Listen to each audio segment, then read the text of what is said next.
Saludos hermanos y bienvenidos a una nueva lección en nuestro estudio verso por verso por la epístola de San Pablo a los Romanos.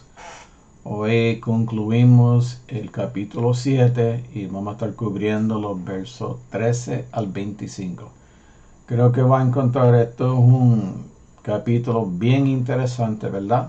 Tiene un poquito de controversia y hay un poco de discusión sobre cómo se debe interpretar esto, pero vamos a ver qué podemos nosotros sacar a esto, a ver si seguimos el argumento de Pablo que estuvimos viendo la semana pasada cuando iniciamos el capítulo 7, que primeramente Pablo hace una analogía entre la relación de la persona con la ley, comparándolo con un matrimonio. Una vez uno de las dos partes del matrimonio muere, pues la otra persona queda libre. Por lo tanto, si morimos a la ley, quedamos libres de las exigencias de la ley, ¿verdad? Entonces la ley no tendría ningún poder sobre nosotros, y eso es lo que Pablo está queriendo hacernos ver, de que la manera que nosotros nos libramos de la ley, porque la ley lo que señala en nuestro pecado, es morir a la ley. Así que vamos a seguir, a ver si seguimos el argumento de él, a ver si le entendemos. Así que vamos a comenzar repasando los últimos versículos de la lección anterior, ¿verdad? El pecado que mora en mí, si tiene la Reina Valera, esa es la manera que lo han puesto, ¿verdad? Así que vamos a leer entonces, comenzamos aquí, en el versículo 7. ¿Qué diremos pues? La ley es pecado en ninguna manera, pero yo no conocí el pecado sino por la ley, porque tampoco conociera la codicia. Si la ley no dijera, no codiciará. Mas el pecado, tomando ocasión por el mandamiento, produjo en mí toda codicia, porque sin la ley el pecado está muerto. Bien importante ese concepto ahí.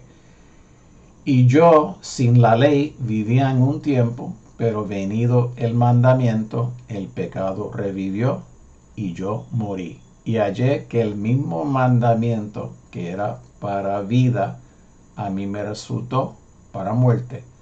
Porque el pecado, tomando ocasión por el mandamiento, me engañó y por él me mató. De manera que la ley a la verdad es santa y el mandamiento santo, justo y bueno.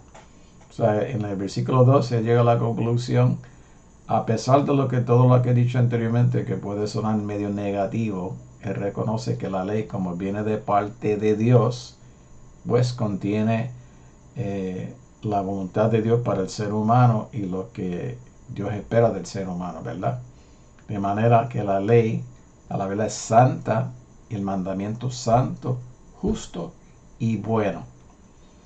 Así que ahora seguimos con el versículo 13. Ok, retomando ahora el 13, que es la lección de hoy, que vamos a cubrir hoy del 13 al 25. Puede que sea esto un poquito largo, pero si tienen, pausen el video y piense bien en lo que se está diciendo y trata de atar todo lo dicho anteriormente, porque ahorita tengo un argumento continuo, ¿verdad? Luego, lo que es bueno vino a ser muerte para mí, en ninguna manera, sino que el pecado, para mostrarse pecado, produjo en mí la muerte por medio de lo que es bueno, a fin de que por el mandamiento el pecado llegase a ser sobremanera pecaminoso. Porque sabemos que la ley es espiritual, mas yo soy carnal, vendido al pecado. Porque lo que hago no lo entiendo, pues no hago lo que quiero, sino lo que aborrezco, eso hago.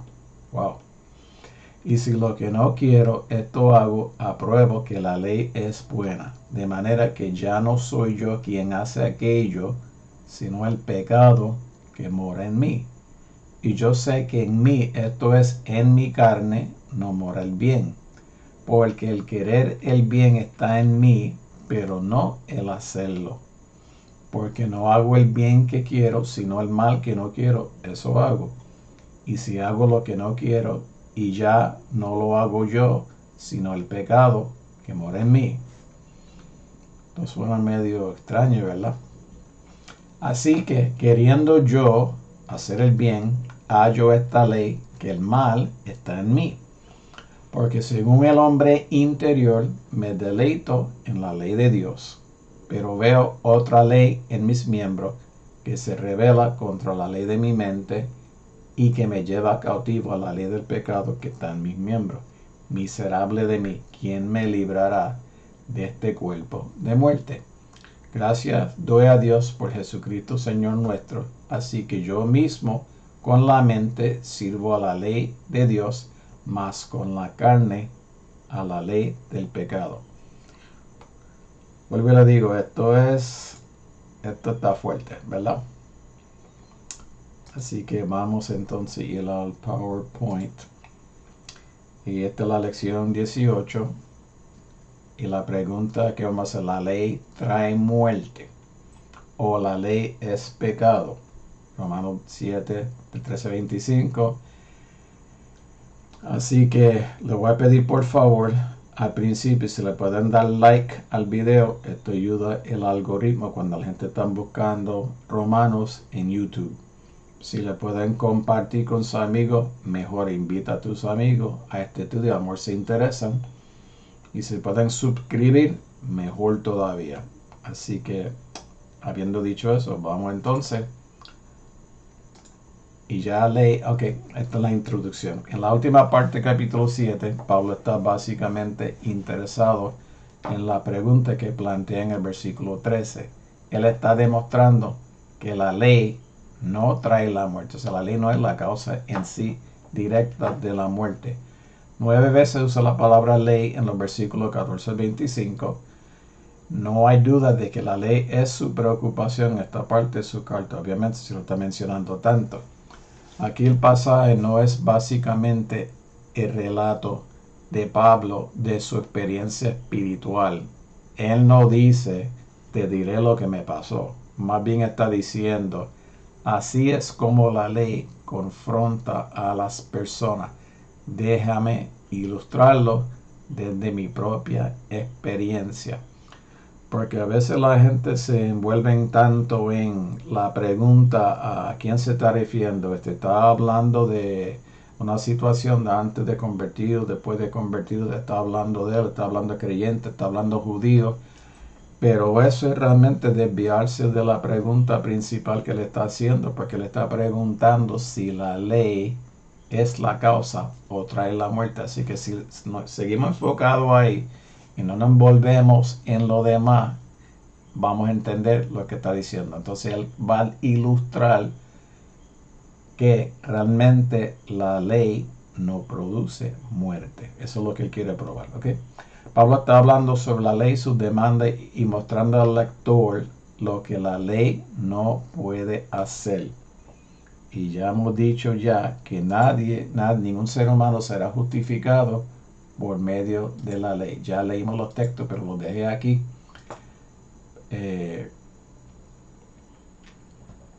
Y comenzamos en el versículo 13. Luego lo que es bueno vino a ser muerte para mí, en ninguna manera, sino que el pecado, para mostrarse el pecado, produjo en mí la muerte por medio de lo que es bueno, a fin de que por el mandamiento el pecado llegase a ser sobremanera pecaminoso. Pablo presenta su argumento con una pregunta. La buena ley ha causado su muerte. De ninguna manera. Es el pecado que lo mató. Acuérdate, es el pecado, ¿verdad? El pecado fue lo que lo mató, no la ley. El pecado usando la ley como base. Esa es la distinción que le hace. La ley fue dada para que el pecado pudiera ser visto por lo que es. O sea, la gente cuando violaban algunos de las exigencias de la ley y tenían que ofrecer un sacrificio y tenían que dar un animal, por ejemplo, ahí estaban viendo cada vez que ellos hacían un sacrificio que esa desobediencia, ese pecado produjo muerte. O sea, como dice el autor de Hebreos, sin derramamiento de sangre no hay remisión de pecados. O sea, constantemente ellos estaban viendo que la relación que había entre pecado y la muerte. Entonces la ley era para señalar eso mismo. Sin la ley no reconoceríamos el pecado en su mal más profundo, no lo veríamos como una rebelión contra el mandato de Dios. Porque en esencia, si quieres simplificar una definición de pecado, es simplemente rebelión contra Dios. Es no querer aceptar a Dios como Dios y estar independiente de Dios. Déjame vivir mi vida a mi manera, ¿verdad? Porque sabemos que la ley es espiritual, mas yo soy carnal. En griego la palabra carne, que en inglés es flesh, es sarx.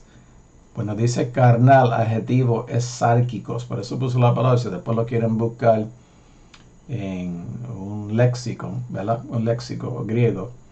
Aunque les advierto que voy a hacer un video, lo estoy preparando y lo estoy estudiando, donde voy a hacer un video exclusivamente para explicar con lujo de detalle lo que es como Pablo usa palabras sarx o carne, ¿verdad? Está diciendo la ley es espiritual. ¿Por qué? Porque viene de parte de Dios. Son las exigencias, las demandas de Dios. Mas yo soy carnal, vendido al pecado. Eso lo vimos. Ese es el argumento con el cual Pablo comienza esta carta, probando que todos somos pecadores, ¿verdad? No, aún los judíos que pensaban por haber sido descendiente de Abraham, por haber recibido la ley, por su historia, por su costumbre, por su fiesta, que estaban salvos. No, eran igual pecadores, ¿verdad? Sabemos indica un cambio de singular a plural, es una apelación al conocimiento compartido con sus corresponsables. Él está afirmando algo que todo el mundo acepta como un hecho, ¿verdad? Él procede a caracterizar la ley como espiritual. La expresión se refiere al origen y carácter divino de la ley. Bueno, como le dije, como viene de parte de Dios, pues es divino y es santo, es bueno. Pablo no dice que hay un problema con su cuerpo. Se refiere a su propia naturaleza humana sin asistencia. O sea, él está hablando de sarx, que decimos en español que es carne, pero no se está refiriendo al cuerpo. ¿Por qué? Porque en griego hay una palabra específicamente para cuerpo que es soma, psicosomático. Esa palabra, ¿verdad? Psicosomático habla de cómo la psique afecta el cuerpo, pero está hablando de la naturaleza humana en su debilidad sin la asistencia del Espíritu Santo. Esa es una forma bien sencilla de entenderla, ¿verdad? Vendido como esclavo del pecado es una fuerte expresión de su incapacidad para hacer lo correcto como quisiera. Porque al fin y al cabo, o uno está vendido al Señor y no ha presentado sus miembros, como vimos en capítulo 6, como instrumento de justicia, de bendición, o estamos vendidos al pecado. Entonces todo nuestro ser produce los frutos, ¿verdad? De la carne, los frutos del pecado, ¿verdad? Es uno o el otro. Todavía desea hacer lo bueno, lo cual no es cierto para la persona que se abandona al mal.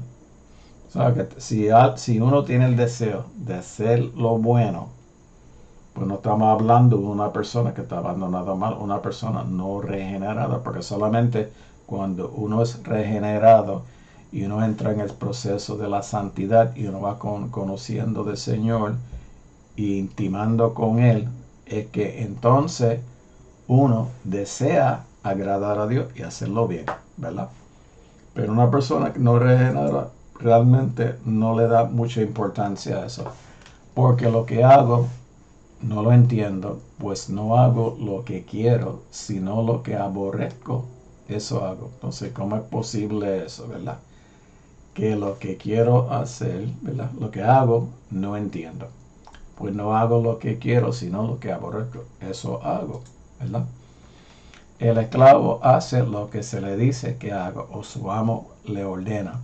No sabe la razón de esto, ni a dónde conduce la acción, ni siquiera qué significa la acción en sí mismo. Que no otra forma de decir que si tú eres un esclavo, tu amo te da las órdenes y no te tiene que dar ninguna explicación. Y ustedes recordarán en el Evangelio de Juan que Jesús en su discurso final le dice a sus discípulos, ya no los llamaré más siervos, porque el siervo no sabe lo que hace su Señor, sino que serán mis amigos, indicando ese cambio que hay en su vida de la soberanía de Dios sobre su vida, ¿verdad? Lo que quiere no es lo que hace, sino lo que odia. No dice que no es responsable. Él mismo lo hace. Ese es el problema. O sea que no es que hay una fuerza que se apodera de mí y entonces me controla y como si fuera un títere haciendo la cosa. No. Yo estoy haciendo la cosa y yo estoy tomando la decisión.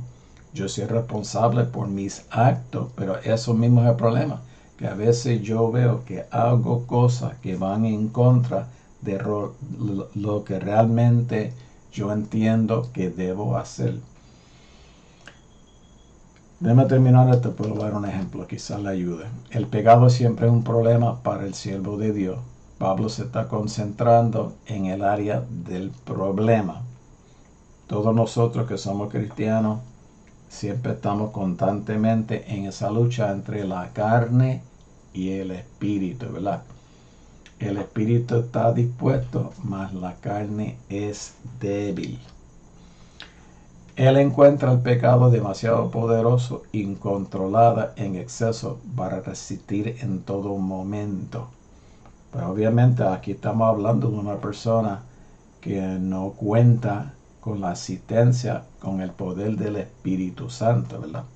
Porque cuando terminamos este capítulo y comenzamos en el capítulo 8, vamos a ver que aunque se está pintando este cuadro pésimo del pecado y el poder y estar haciendo cosas que no queremos hacer, él termina como un grito de angustia. ¿Quién me librará de este pecado de muerte? Pero luego, él ahí mismo dice, pero gracias por Señor Jesucristo.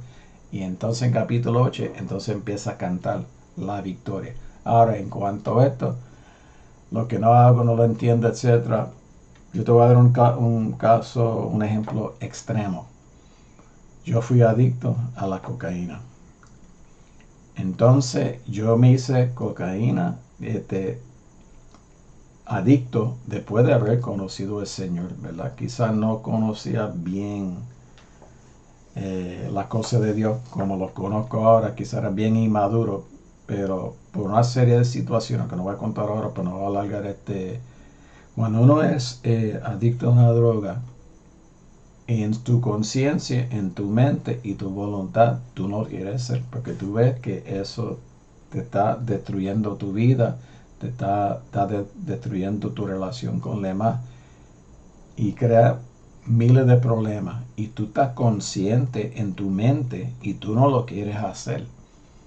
Pero que al otro día amanece y lo único que piensas es tengo que conseguir droga. Quizás esto no es el mejor ejemplo, pero para que entienda, a veces uno ya como que está programado de una manera para hacer las cosas sin realmente tener la fuerza como para bregar con ello. No sé si eso ayuda o confunde más. Y si lo que no quiero esto hago, apruebo que la ley es buena. El hecho de que está haciendo lo que no quiere hacer muestra que en teoría no se opone a la ley. Él lo apoya, él está de acuerdo. ¿Por qué? Porque se está dando cuenta de que está haciendo cosas que no quiere hacer. Son cosas que la voluntad de Dios se opone a ellos. O sea, por ejemplo, si estás codiciando, la dice no codicia, pero tú eres una persona codiciosa, ¿verdad? y tú no quieres ser codicioso, que tú estás aprobando que realmente cuando la ley dice que no se debe codiciar, la ley está bien y tú estás de acuerdo que eso está bien. La ley es justa ciertamente, pero eso no es lo que dice Pablo. Okay. Él está afirmando que es fundamentalmente bueno, es moralmente hermoso, sí, porque aquí no está comunicando, no está comunicando el deseo y la voluntad de Dios, ¿verdad? Está diciendo cómo podemos vivir de una manera que Dios puede estar en nuestras vidas. Y si lo das en si lo entiendes esto en el contexto cuando se dio la ley originalmente, ¿verdad? Cuando la gente, el pueblo de Israel, después de haber salido de Egipto, que iban a entrar a la tierra prometida, se hace el pacto, ¿verdad? Y se dan todas estas leyes, ¿para qué?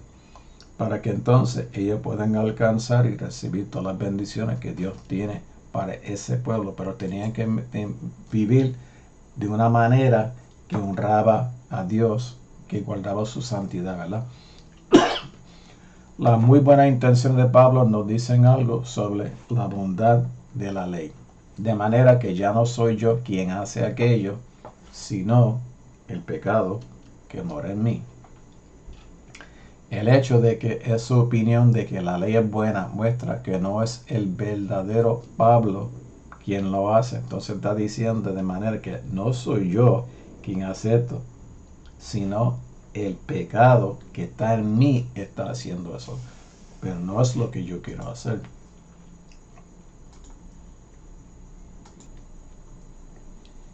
Disculpen, tuve que toser un poquito aquí. Por el contrario, el pecado que mora en mí lo hace. El pecado se representa como residiendo en Pablo. Que es lo que encontramos nosotros. Esa es la lucha que nosotros tenemos también en muchas ocasiones. Y lo vemos más cuando nos apartamos de Dios o nos desviamos y empezamos a hacer cosas que no agradan a Dios. Entonces puede que entremos en estos dilemas mientras estamos viviendo en el Espíritu y siendo dirigidos por el Espíritu. Esa lucha está, pero se da en mucho menos grado, ¿verdad? Este pecado que mora en él, aunque no es el verdadero Pablo, es lo que produce los actos que el verdadero Pablo odia tanto. O sea, que hay una disyuntiva, una lucha dentro de nosotros mismos cuando nosotros no somos fieles a lo que nosotros mismos pensamos y creemos, ¿verdad? Yo sé que en mí, esto es en mi carne, no mora el bien, porque el querer el bien está en mí, pero no el hacerlo. Y ahora cuando uno lee ese versículo, uno tiene que pensar, pues si el querer el bien está en mí, pero no el hacerlo, pues para mí me hace pensar una persona que ha entrado en pacto con Dios y quiere agradar a Dios, ¿verdad? Pues de otra manera no se preocuparía, ¿verdad? Entonces los versículos 18 más o menos repiten los versículos 14 y 17, ¿verdad? Y Pablo a veces está empujando una idea y hace repetición, ¿verdad? Para reforzar el punto, ¿verdad? Porque es importante, ¿verdad?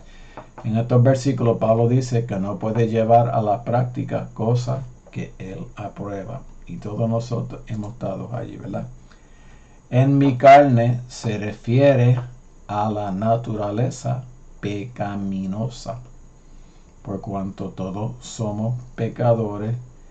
Y vimos en el capítulo 5 que el pecado entró por la desobediencia de un hombre, Adán, y afectó a toda la humanidad. Entonces la redención viene también por el segundo Adán, por Cristo, ¿verdad? Pero no viene a todos, vienen solamente a aquellos que lo reciben a Él, ¿verdad? Pero la carne, lo voy a explicar, habla de la fragilidad, debilidad humana que es controlada por el pecado. Pero no es en sí el cuerpo, es la carne tendría una metáfora, ¿verdad? Vamos a ponerlo así. La carne no es intrínsecamente pecaminosa, pero es débil y por lo tanto no puede ser el bien que Pablo aprueba. O sea, yo no sé si están siguiendo el argumento o no. O sea, que la carne en sí no es pecaminosa, pero, ok, yo creo que lo vamos a ver en el próximo punto, ¿verdad? Para Pablo es el pecado el enemigo, no el impulso maligno. Yo creo que en la próxima de ver. La voluntad dice está presente con él, pero para hacer el bien no. Lo que hace nunca es completamente lo que quieres hacer. Porque yo creo que ese es el problema de todas las personas, ¿verdad? Que no han conocido íntimamente al Señor y no viven en esa intimidad, en oración, en comunión, en profundidad de la escritura, ¿verdad? Pueden encontrarse en esas disyuntivas, ¿verdad? Porque quizás están dependiendo de su propia habilidad, que sería en ese caso la carne, ¿verdad? En su propia habilidad de poder agradar a Dios. Pero ya hemos dicho que en la carne nadie puede agradar a Dios y nadie puede cumplir la ley tampoco y las exigencias. ¿Por qué? Porque ya nuestra capacidad humana es débil en cuanto a las cosas espirituales. No tiene la capacidad para vencer en el mundo espiritual. Porque no hago el bien que quiero, sino el mal que no quiero, eso hago. Y si hago lo que no quiero, ya no lo hago yo, sino el pecado que mora en mí. Básicamente, ya hemos repetido eso, ¿verdad? Pablo dice enfáticamente que quiere hacer el bien, pero no lo hace, mientras que no quiere hacer el mal, pero de hecho lo hace. ¿Qué problema, verdad? Se repite el pensamiento del versículo 17, ¿verdad?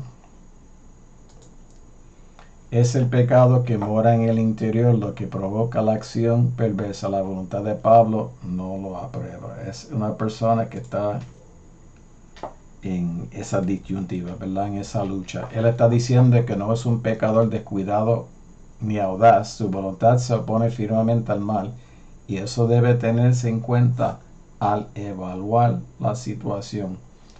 Y ahora pensándolo, pues eso podría apuntar cuando Pablo,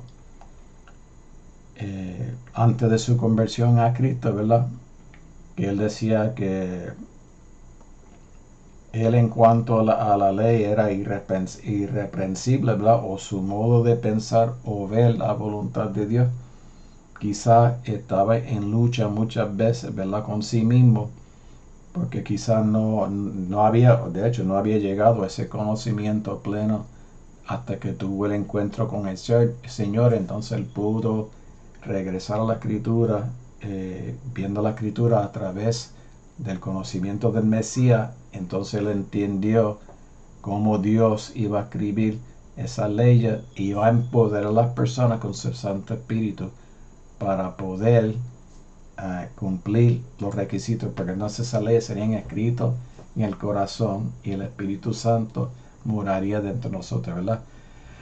Ley aquí se refiere no a la ley de Moisés, sino es un principio o regla, o sea que hay un principio, ¿verdad? Que es el mal, y ese mal es como si fuera una fuerza, una ley que opera en mí, ¿verdad? La ley del pecado, que vamos a mencionarlo en el versículo 23, su naturaleza, por así decirlo, obedece esta ley. Y eso es lo que hacemos. Antes de venir a Cristo, estábamos vendidos al pecado. El pecado era nuestro amo y nosotros le obedecíamos. Uno más y uno menos, pero todos estábamos allí, ¿verdad? No teníamos en nuestro corazón ni conocíamos al Señor para querer su voluntad, ¿verdad? Pablo insiste en que tiene la voluntad de hacer el bien, pero el problema es que el mal está ahí con él mismo, está con nosotros, ¿verdad?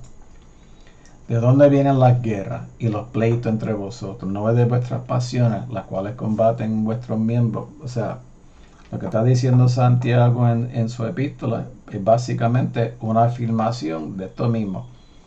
Todo lo malo viene dentro de nosotros. Esa ley de pecado que están las personas que no han conocido a Cristo, o son personas que, habiendo conocido a Cristo, quieren por sus fuerzas en su carne, en su debilidad, tratar de agradar a Dios y fracasan. Porque entonces el que trata de hacerlo por sí mismo vuelve al yo, vuelve al egoísmo y no depende del Señor. Léense Marcos 7, 20 a 23, cuando Jesús discutiendo con los fariseos qué es lo que contamina al hombre, básicamente dice lo mismo. ¿Qué es lo que contamina al hombre? Lo que sale de su corazón. Ese corazón que está vendido al pecado, ¿verdad? Porque según el hombre interior me deleito en la ley de Dios. ¿Quién va a deleitarse en la ley de Dios? Entonces, pues yo pienso que esto podría referirse, y no tienen que estar de acuerdo conmigo. La idea de estas lecciones es motivarlos a que estudien, hagan su propio estudio, lleguen a sus propias conclusiones. No dejen que las personas por ahí te den todas las conclusiones y te digan, mira, esto es así. No. Tú busca del Señor, tú lee, tú estudia, tú ora, tú piense. Use el cerebro que Dios te ha dado, ¿verdad? Y llega a tu propia conclusión. Según el hombre interior, esta es la parte inmaterial del hombre, el espíritu y el alma, el verdadero ego o el yo, que se distingue del hombre externo, del cuerpo y sus miembros, aunque realmente en el Evangelio y en lo que enseña la palabra no hacemos esa división entre cuerpo, alma y espíritu, porque el ser humano es ser cuerpo, alma y espíritu. No se atomizan, no se separan. Eso es lo que constituye un ser humano, ¿verdad? La regeneración y la renovación comienzan en el hombre interior, y el deleite de Pablo en la ley es evidencia de que está regenerado. No necesariamente, porque esto puede referirse a su tiempo cuando vivía bajo la ley. Pero, porque yo digo, puedes llegar a tu propia conclusión. No es correcto afirmar que el hombre interior también se deleita en la ley de Dios mientras todavía está en el estado no regenerado, que eso se podría discutir. Exacto. Pero definitivamente para nosotros, los que somos gentiles, de la única manera que nosotros vamos a deleitar en la ley de Dios es si hemos tenido ese encuentro con el Señor y hemos nacido nuevo, ¿verdad? Hemos sido regenerados por la sangre de Jesús. Yo creo que sí. El hombre interior es carne hasta que se regenera, y que incluso después de la regeneración el hombre interior necesita renovación y limpieza constante de lo que queda en la carne vieja. Ahí es donde estamos hablando entonces del proceso de la santificación, ¿verdad? Donde uno va sacando las cosas que no agradan a Dios, ¿verdad? Las malas costumbres, las malas palabras, los malos pensamientos, todo eso uno va regenerando desde su mente, ¿verdad? Y su corazón, ¿verdad? Y eso me hace pensar en lo que decía nuestra amada Celsa Agosto. Ella decía, refiriéndose a las personas convertidas, recuerden que la carne no se ha redimido. Tú puedes estar regenerado y redimido delante del Señor, pero esa debilidad, ese principio de vida está ahí. Pero tú no tienes que vivir según el principio del pecado. Esa es la diferencia, ¿verdad? Pero veo otra ley en mis miembros que se revela contra la ley de mi mente y que me lleva cautivo a la ley del pecado que está en mis miembros. O sea, que le está diciendo eso mismo, que ese principio, esa debilidad que viene a través de los sentidos, de los deseos, de lo que veo, de lo que escucho, etcétera, siempre va a estar ahí latente. Entonces, ¿cuál es el triunfo del cristiano? El triunfo del cristiano es en la medida que tú alimentas la parte espiritual de tu vida, ¿verdad? Pues tú vas y te vas a ir renovando desde adentro hacia afuera. En la medida que tú te sometes al Señor, porque no solamente es que tú proclames a Jesús como tu Salvador, sino que como tu Señor, tu amo. O sea, cuando tú entras en una relación verdaderamente de amo-esclavo, pero estamos hablando de un esclavo que se somete voluntariamente a su amo por cuanto su amo le ama, ¿verdad? No es que le obliga, sino que le invita y le ama. Él ve a otra ley obrando en él que bien puede significar una ley de un tipo diferente, y esta ley es la ley del pecado que ya mencionamos anteriormente. Esta ley está en, pero no procede de sus miembros. O sea, su base de operación es la debilidad humana y los sentidos humanos, ¿verdad? El intelecto humano sin la asistencia de Dios, ¿verdad? La otra ley hace la guerra contra la ley de mi mente, y la idea del conflicto es importante porque ese conflicto, siempre vivimos en esa tensión de ese conflicto, ¿verdad? Pablo sigue luchando, no se ha rendido a los poderes del mal. La mente enfatiza el lado intelectual de la lucha, porque sí, tenemos una mente, y una mente puede recibir información, puede recibir la palabra, lo puede memorizar, lo puede meditar, ¿verdad? Puede hacer muchas cosas con él, ¿verdad? Pablo se encuentra cautivo por lo que ha llamado otra ley, y ahora procede a hablar de la ley del pecado, ¿verdad? Entonces, ante todo este cuadro, él grita: miserable de mí, ¿quién me librará de este cuerpo de muerte? O sea, que es como que estoy cautivo dentro de esta humanidad, dentro de esta carnalidad. ¿Cómo me libro de esto? Mientras más avanzamos espiritualmente, más claramente vemos los altos estándares que Dios establece para su pueblo, y más profundamente lamentamos el alcance de nuestra deficiencia. Y eso me hace pensar inmediatamente en los bienaventurados, ¿verdad? Bienaventurados los que tienen hambre y sed de justicia, porque ellos serán saciados. Y léete la bienaventuranza y vas a hacer la conexión con esto. Es lo que Dios exige, ¿verdad? Y es también revelador de nuestra condición delante del Señor. Léete las bienaventuranzas y vas a entender. Pablo está en Mateo capítulo 5. Pablo está expresando en términos contundentes su consternación por lo que el pecado le hace. Y eso es el punto a lo que nos quiere llevar, que reconozcamos ese principio que opera en nosotros y trata de impedir que nosotros alcancemos todo lo que Dios tiene para nuestra vida, ¿verdad? Una conciencia sensible y un dolor genuino por cada pecado son los requisitos previos de la profundidad espiritual.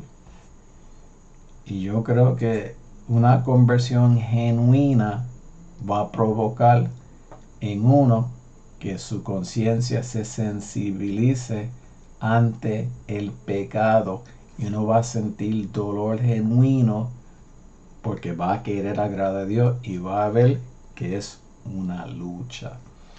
En el contexto es mejor ver este cuerpo de muerte como una referencia al cuerpo físico que se caracteriza por la muerte. Vean el 6:12 y el 8:11. Es en sí mismo mortal, y es aquello en lo que opera el pecado, y así nos trae la muerte. O sea, desde la humanidad de nuestra carnalidad, es que el pecado opera en esa esfera, ¿verdad? Entonces ahí después de haber ese grito de angustia, entonces sale de una alabanza. Gracias doy a Dios por Jesucristo, Señor nuestro. Así que yo mismo con la mente, déjeme ponerle, cambiar la vista aquí, para que me vean. Gracias doy a Dios por Jesucristo, Señor nuestro. Así que yo mismo con la mente sirvo a la ley de Dios, mas con la carne a la ley del pecado. Pero ahí tienes una lección. O sea, tú puedes elegir servir a Dios o tú puedes elegir servir al pecado. Porque en la liberación que Dios nos provee, nos da discernimiento para escoger entre el bien y el mal. Eso no lo teníamos cuando estábamos en el pecado, ¿verdad? La pregunta en el versículo 24 parece ser retórica. O sea, ¿quién me librará de este cuerpo de muerte? Con la respuesta, nadie puede. Es demasiado evidente, pero Pablo responde con gracia a Dios por Jesucristo nuestro Señor. La victoria es de Dios y Él la da a través de Cristo. Por eso tuvo que venir Cristo también. Y por eso tuvo que enviar el Espíritu Santo. Es mejor ver la segunda mitad del versículo 25 como un resumen del argumento anterior antes de continuar con el triunfo del capítulo 8. Porque en lo que nos ha estado diciendo todo esto. Todos somos pecadores. El pecado mora dentro de nosotros. El pecado está luchando contra todo lo que Dios. Repasen otra vez que la justicia de Dios se revela contra toda impiedad de los seres humanos, ¿verdad? Que tratan de impedir, ¿verdad? La verdad de Dios. Y cambiaron la verdad de Dios por la mentira y cambiaron a Dios por las imágenes. Y todas esas cosas, todas las consecuencias que ha traído a la humanidad, ¿verdad? Todo es por el pecado, que ese pecado nos tiene como presos, como víctimas, ¿verdad? Pero por medio de Jesucristo viene la liberación, ¿verdad? Se resume con una honestidad clara, porque está diciendo aquí, con la mente o el hombre interior sirve a Dios. Pero el principio del pecado está ahí, pero lo puedo vencer, que me lleva al pecado, ¿verdad? Por eso se resume con una honestidad clara la atención con toda su angustia real y también toda su esperanza real, porque por un lado hay angustia, pero no nos quedamos sin la esperanza, ¿verdad? En la que el cristiano nunca deja de involucrarse mientras viva esta vida presente. O sea, eso es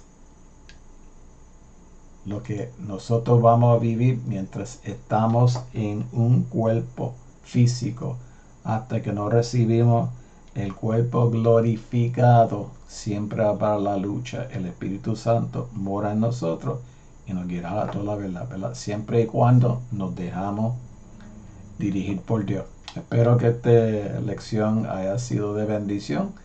Y vuelvo a digo, si llegaron hasta el final, por favor dejen comentarios. Cualquier comentario apreciaría, porque tiro de los videos, pero nadie comenta nada y yo no sé si estoy llegando, si les gusta, no les gusta, no sé.